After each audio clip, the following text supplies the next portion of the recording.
Welcome to the Salmon Runs YouTube. Enjoy the video.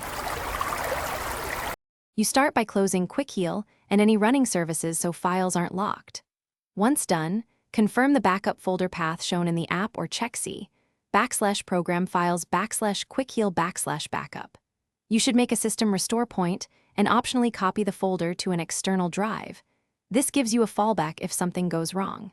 You're doing this to avoid corrupting security configurations and to ensure Windows can recover system files if needed. You'll stop the Quick Heal service in Services. MSC so Windows releases file locks. Next, right-click the backup folder, choose Properties right arrow Security right arrow Advanced, and take ownership, assigning full control to your user account. This prevents access denied errors. After ownership, delete the files and confirm administrator prompts, then empty the recycle bin to free disk space.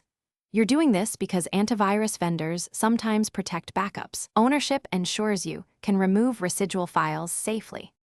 You now remove leftover registry keys tied to Quick Heal Backup to prevent recreation.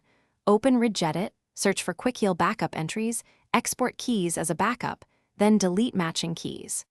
Once done, reboot and verify the backup folder no longer exists and Quick Heal operates normally. If you encounter access denied errors, reboot into safe mode and repeat deletion. This isolates services that lock files. Make sure you only delete keys you exported, because that export allows restoring if something breaks. Thanks for watching. Consider subscribing if we helped you.